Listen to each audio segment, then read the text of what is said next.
Selamat berjumpa lagi. Pada kesempatan ini saya akan menyampaikan materi tentang riset kontemporer operasional.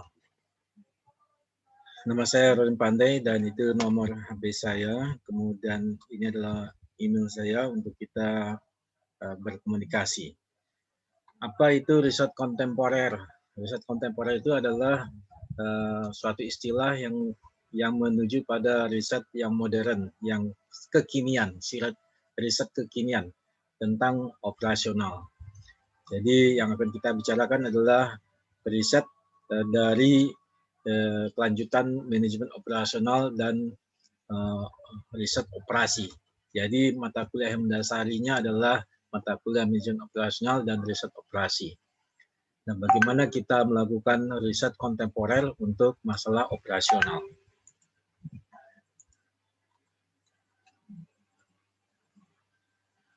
Nah, kenapa kita melakukan riset kontemporer operasi? Ya, ada fenomena-fenomena di dalam operasional, yaitu di mana adanya antara lain di mana adanya penjualan yang berbeda setiap bulannya. Jadi terjadi perbedaan penjualan setiap bulannya, sehingga perusahaan perlu melakukan suatu peramalan tentang penjualan yang akan datang. Ya. Jadi penjualannya itu adalah berfluktuasi atau berubah-ubah. Ya. Oleh karena itu akan dicarikan bagaimana untuk memforecasting atau memperkirakan penjual yang waktu yang akan datang. Nah itu bagian daripada riset operasi. Tentunya di sini kita akan menggunakan forecasting dengan menggunakan data time series. Yang keduanya adanya fenomena penumpukan bahan baku di gudang. Nah, berarti ada penggunaan bahan baku yang berlebih, ya. Dengan adanya penggunaan bahan baku yang berlebih, maka berarti terjadi ada modal yang tidak terpakai, ya. Ya, sehingga ini tidak efisien. Yang pertama adalah tidak efisiennya dari pembelian bahan baku yang penggunaannya tidak sampai habis. Yang keduanya adalah penggunaan ruangan untuk meletakkan bahan baku tersebut, ya, karena masih memerlukan ruangan sehingga memerlukan biaya. Nah, oleh karena itu perlu dilakukan suatu riset tentang bagaimana supaya bahan baku tidak menumpuk di gudang. Nanti kita akan mempelajari dengan metode, salah satu metode manajemen persediaan. Kemudian kita juga sering melihat adanya antrian yang panjang, ya, yang di mana pelayanannya terlalu lama, ya, karena ada antrian yang panjang sehingga konsumen atau pelanggan itu merasa kelelahan dalam antrian. Nah, untuk itu disitulah kegunaan daripada riset operasional. Tentunya mahasiswa sudah mempelajari bentuk-bentuk model-model antrian dan model-model penumpukan barang di gudang dan model-model forecasting yang telah dipelajari dalam manajemen operasional atau riset operasi. Ya. Untuk mata kuliah ini berarti kita hanya memperdalam bagaimana manajemen operasional dan riset operasi dijadikan satu dalam riset kontemporer operasi. Ya, jadi yang kekinian. Kemudian adanya penggunaan bahan baku yang tersisa ketika proses produksi. Ya, berarti ada bahan baku yang tersisa, berarti ada ketidakefektifan atau ketidakefisienan di dalam membeli bahan baku, ya, atau dalam penggunaan bahan baku, ya. Oleh karena itu perlu adanya suatu model bagaimana supaya penggunaan bahan baku itu bisa efisien dan juga pembelian bahan bakunya juga bisa lebih efisien juga. Kemudian adanya jadwal proyek yang melebihi ketentuan, ya. Berarti di sini ada pengerjaan proyek yang tidak terawasi.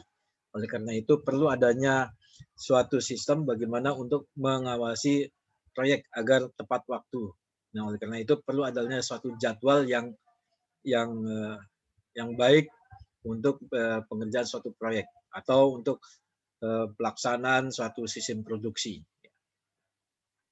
Kemudian yang selanjutnya adalah adanya biaya operasi yang besar pada penugasan suatu tim bisnis untuk beberapa rencana bisnis. Ya.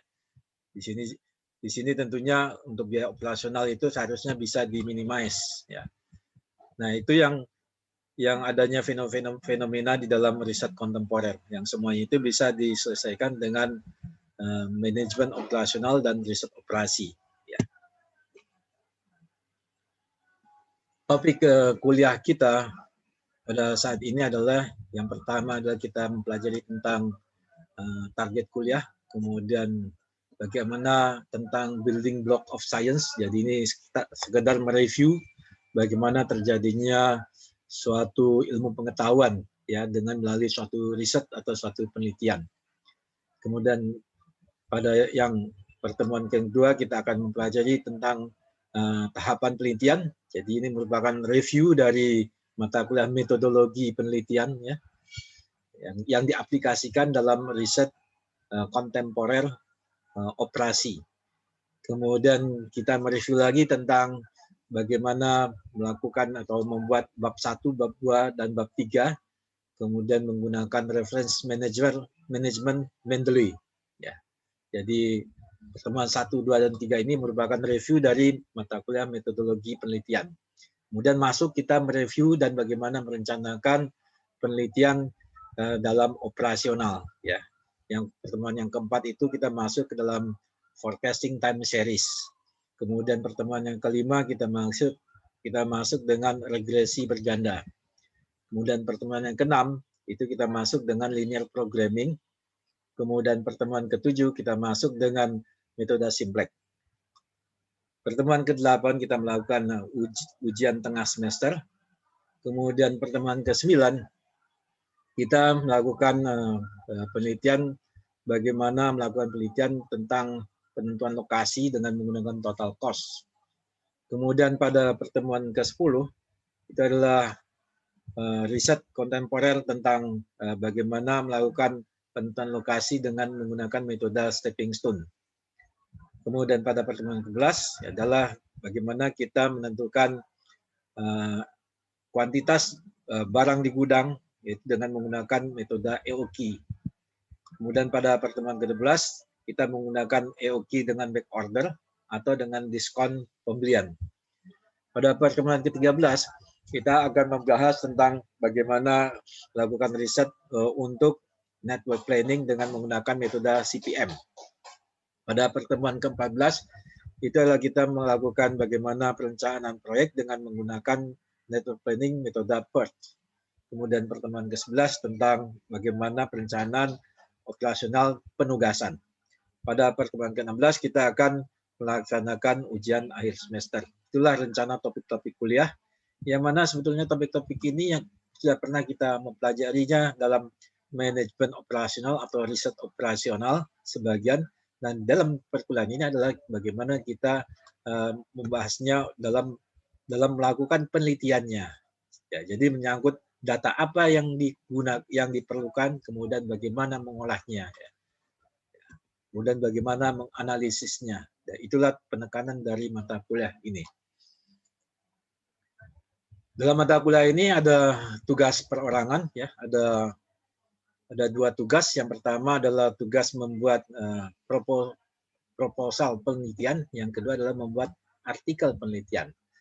Nah, untuk itu maka mahasiswa di sini pada mata kuliah ini adalah memilih bidang penelitian salah satu dari topik tersebut di atas, ya, dalam manajemen operasional. Salah satu. Jadi sudah dari pertemuan kedua harus sudah dapat menentukan judul penelitiannya atau memilih topik penelitiannya, ya. Jadi judul penelitian atau topik penelitiannya kepada dosen. Judul bisa berubah tapi topiknya tetap, ya. Misalkan judulnya topiknya tentang forecasting, judulnya ya yang terkait dengan forecasting. Berarti harus didukung oleh artikel-artikel jurnal-jurnal tentang forecasting. Kemudian mahasiswa mendownload 2 jurnal setiap minggunya dan membaca 2 jurnal tersebut dan membuat resumenya dari 2 jurnal tersebut setiap minggunya. Ya, jadi kewajiban setiap minggu adalah membaca 2 jurnal saja. Sehingga berapa banyak jurnalnya dalam satu semester adalah 14 kali pertemuan dikalikan 2 menjadi 28 jurnal. Di mana 1 jurnal internasional, 1 jurnal nasional. Sebagai contoh misalkan topiknya tentang forecasting, berarti forecasting yang terkait yaitu di jurnal internasional dan satu jurnal nasional yang membicarakan tentang forecasting. Kemudian yang selanjutnya adalah 2 jurnal tersebut ringkasannya dikirim ke email dosen setiap minggunya. Ya. Jadi setiap minggunya, tidak boleh di ropel atau di sekaligus pada suatu minggu tertentu ya. Jadi harus setiap minggunya, sehingga di sini melatih mahasiswa untuk bagaimana tertib dalam setiap minggu itu membaca satu jurnal, membaca 2 jurnal, yaitu satu jurnal internasional dan satu jurnal nasional, dan membuat ringkasannya. Dan ringkasannya itu dan jurnal-jurnalnya itu dikirim ke email dosen ya, untuk sebagai bukti bahwa kalian sudah membaca jurnal tersebut. Kemudian jurnal-jurnal mahasiswa itu kalian simpan dalam satu folder. Nanti jurnal-jurnal ini digunakan untuk membuat proposal dan untuk membuat artikel penelitian ya. Nah, untuk membuat proposal penelitian itu yang dibuat adalah bab 1, bab 2, dan bab 3. Jumlah halaman proposalnya adalah berkisar antara 40 sampai 50 halaman. Tidak boleh ada copy paste ya. Jadi dalam membuat jurnal tentunya kalian sudah belajar tentang metodologi penelitian, di mana kita tidak boleh membuat tulisan itu dengan melakukan copy paste, karena itu akan menimbulkan nilai plagiat yang tinggi. Untuk membuat proposal menggunakan software Word dan Mendeley. Ya, tentunya diharapkan kalian sudah belajar Mendeley. Nanti kalau kalian belum belajar Mendeley, harus belajar bagaimana menggunakan Mendeley. Ya. Dan itu bisa kalian belajar di YouTube ya, tentang menggunakan Mendeley. Mendeley-nya dapat di-download secara gratis. Ya. Kemudian pada pertemuan ke-14, mahasiswa sudah mengirim ke 28 jurnal yang dibaca dan resumenya. Ya. Tapi mengirimnya setiap minggu. Jadi setiap minggu mengirim 2 jurnal dan dan resumenya. Jadi artinya masing-masing resume dari masing-masing jurnal ya. Gunanya untuk apa resume itu? Resume tersebut adalah gunanya nanti untuk kalian membuat tinjauan pustaka ya di bab 2-nya ya. Jadi bab 2-nya tinjauan pustaka itu diambil dari kedua ringkasan dari 2 jurnal yang setiap minggunya ya. Kemudian diharapkan jurnal-jurnal itu menjadi referensinya dari kalian membuat proposal dan dari kalian membuat artikel. Nantinya yang kedua ada pembuatan artikel. Pada pertemuan ke-14, mahasiswa sudah harus mengirim soft copy dari proposal ke email dosen. Ya. Jadi tidak ada lagi yang boleh yang terlambat. Ya. Kemudian tugas yang kedua, yang selanjutnya adalah membuat artikel penelitian berdasarkan tema yang mahasiswa buat. Ya, setiap mahasiswa itu membuat penelitian mandiri sesuai dengan tema jurnal yang telah dibaca dan sesuai dengan jurnal-jurnal yang sudah kalian baca. Ya. Jadi jadi membuat penelitiannya itu ya sesuai dengan proposal yang kalian ajukan. Jadi proposalnya hanya bab 1, bab 2, dan bab 3. Kemudian kalian membuat penelitian berdasarkan proposal tadi, ya, berdasarkan proposal tadi, kemudian membuat suatu artikel. Nah, setiap mahasiswa menentukan judul penelitiannya, dikonsultasikan ke dosen dan menyerahkan judulnya pada minggu ketiga. Jadi minggu ketiga kalian sudah bisa menyerahkan judulnya. Selanjutnya masing-masing mahasiswa judulnya harus berbeda topiknya. Jadi tidak boleh sama topiknya ya. Tidak boleh sama topiknya karena topiknya ini banyak sekali ya di dalam manajemen produksi dan operasi ya. Kemudian jurnal referensinya diambil dari jurnal-jurnal yang telah di-download oleh mahasiswa dan tentunya bisa bertambah. Itu akan lebih baik ya. Jadi minimal di dalam artikel tersebut kalian sudah bisa mengambil referensinya sebanyak 28 jurnal referensinya ya. Oleh karena itu kalian harus mengambil jurnal-jurnal yang sesuai dengan topiknya dan sesuai dengan judul yang kalian tetapkan. Ya. Penelitian ini bisa menggunakan data sekunder dan data primer. Ya, data sekunder berarti data yang sudah tersedia. Data primer berarti menggunakan kuesioner atau melakukan pengamatan atau checklist. Kemudian data diolah ya dengan program SPSS atau AMOS atau POM for Windows atau Mac Project ya. Jadi kalau SPSS itu tentunya data yang bersangkutan dengan statistik ya atau Excel ya. atau juga dengan POM yang terkait dengan operasional atau project yang terkait dengan penjadwalan. Selanjutnya dibuat menjadi artikel ilmiah sebanyak 10 halaman, 1 spasi dengan abstrak paling banyak 300 kata. Jenis hurufnya ada Roman 12 ya, di sini Roman 11 tapi sebenarnya Roman 12 ya. Nah, selama proses membuat artikel bisa berkonsultasi ke dosen. Artikel harus sudah selesai pada pertemuan ke-14 dan dikirim ke email dosen ya. Jadi pada pertemuan ke-14 itu kalian paling lambat sudah mengirim soft untuk proposal penelitian dan artikel penelitian. Nah, itu paling lambat.